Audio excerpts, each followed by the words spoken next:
mulonzi ombuuza ngani mukama wange kyeyagala okusooka okumanya anti Katebo sigunzaala sigwe wansomesa oli honorable waffe naye twebuuza sikyali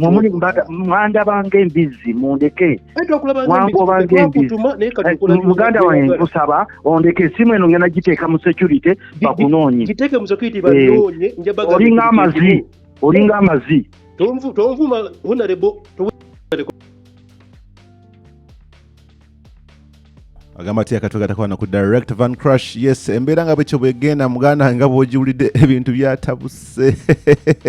honorable Nsibambi Professor Mulamba asomesa etteeka ku lusozi e Makerere bannange bebe ebigambo bimuvaamu ku myaka gy'alina ku bitibwe by'alina ku baana abakeera ku makyanya bagenda ku ssomero basome abakulu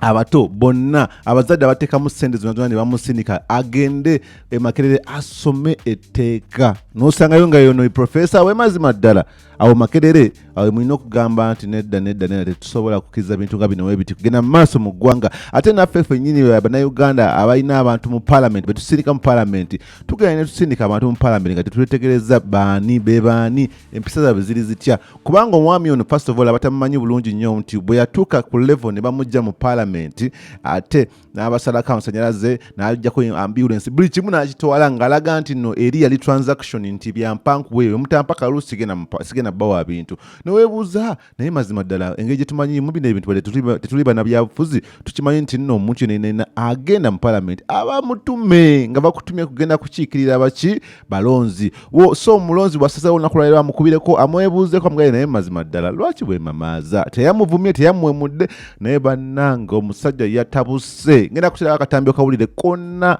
nga bwe yayogedde naye ate bino ebintu biswaza kubanga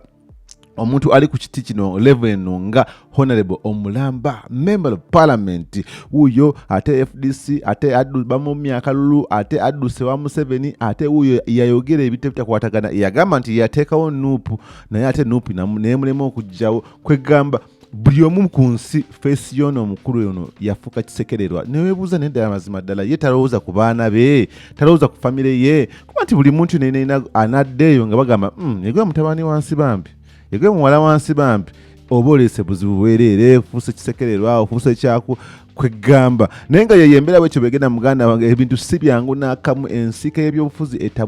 etabukidde ddala His Excellency Robert Kyagulanyi Ssentamu Mateba yeeyongera bitiibwa eyo gyali mutala w'amayanja ate nga bwayeteekera okukomawo kwe okudda kwe e Uganda kuba yabagamba nti very soon next stop is Uganda ye wano Yoweri Kaguta Museveni naye yeetegese kulayira anytime soon naye ate nga sovereign bill naye ate bwetabuse kubanga baagala abasooke batekeko natti banyweze Bobi Wine na buli omu ali mu ggwanga ly'ebweru babulooga baani bakadaama mwenna buli ali eyo buli kisi naffe abatambulatambula ebweru eyo tuba tuwedde nti tuba bagwira mu ggwanga lya Uganda so nga tukyali awo honorable y'omu ono ate asinga ddala okuba nga awagira ebintu nga bino bigende mu maaso mu ggwanga Uganda ate nga ye alaga nti buli kimu Museveni kyayogera tugende nakyo kwegamba owetegereza embeera ng'eno omulonzi kyali yavuddeyo nagala naye mazima ddala kyekiseera nange njogereko mpulirize what's going on kiki mazima ddala kigenda mu maaso lwaki omukulu ono akola byakola yamusuubidde okuba nga ajja kwogera ku bigambo ebitegereka naye ate yakomekereza amuvumye buvumi amwemudde ate nga yeetyobodde yeweebudde kubanga ku myaka gy'alinako n'ebitiibwa by'alina si yali badde ayogera ebigambo nga bino naddala ku ssimu nga tomanyi oba tosuubira kuba nti bayinza okuba nga bakuliko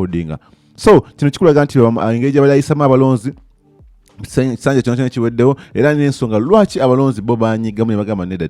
tetugenda kuzza mu paalamenti yaffe kubanga tulina kyotukoledde so kankuteeka akatambi kano tuwulirize ffenna ate ombulire kitano kyolowooza ono mu comment section wano ku DVC bino bina woobisanga tugende mu maaso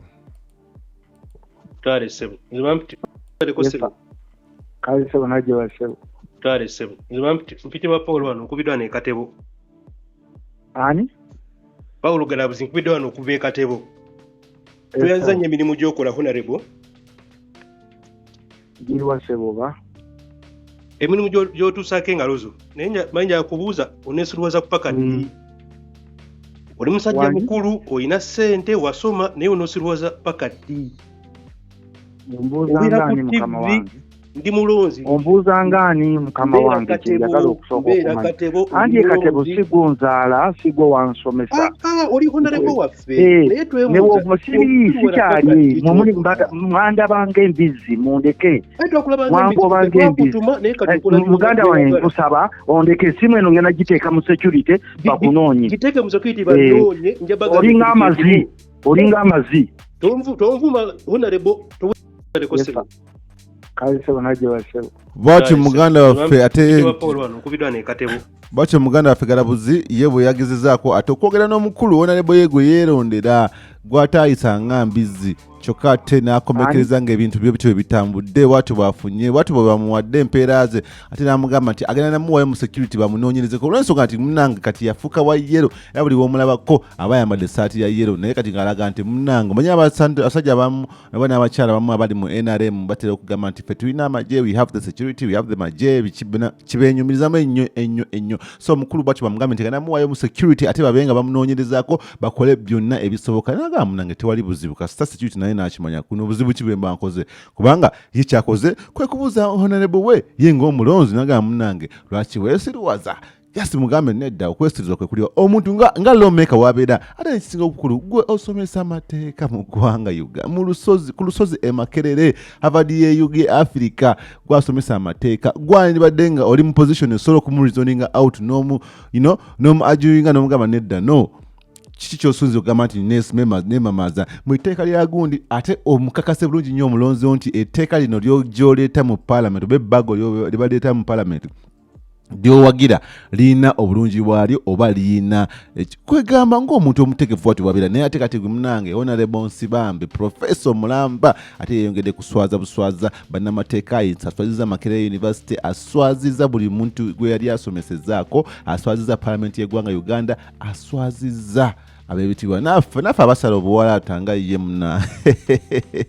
womulaba nno ng'ayambadde amasuuti oyinza okugamba yes ebigambo ebigenda muvaamu byansa naye ate owulira ebigambo ebimuvaamu kati ate tebaveeyo batugaye nti nesimu tebadde yaddala mbu AI manyi bwetyo bitambula Anita Monge speaker yavuddeyo n'agamba nti ate ebyayogerwa byayogera ebyokucyankalanya paalamenti neddako mbu bya AI so embeera bwetyo betambula muganda wange gwe yakatwegattako subscribing ku channel eno manye nti no buli seera kyakuba tukuwa amawulire agakagwawo tukuwa ebikambwe tukuwa ebintu ebigenda mu maaso naddala mu nsonga y'enkyukakyuka struggle n'okutambuza eggwanga lyaffe Uganda tulizze mu Uganda empya oba ensuubize yeyo embeera bwetyo begenda muganda wange subscribing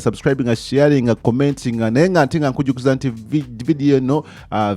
ewagiddwa Bashida Kagozi gwaine mali yogera gitambuza kujijja bweru kujiyingiza mu Uganda ku bei ensamusamu naddala mu bitundu ebya Middle East oli mu Bahrain oli Dubai oli Abu Dhabi n'ebibuga ebyenjawulo nango ega kuleta mali mu Uganda tugiyisa kunyonya ate ng'etuuka mu lunaku lumu oba bbiri just kuba ku namba y'essimu 0770826428 oba omumpereze WhatsApp message ku 0705163825 then nja kuba ngamba kutuusako mpala ate mu bwangu ddala webale nnyo okubanga otwegaseko webale nnyo okubanga weekuumidde kuno mweraba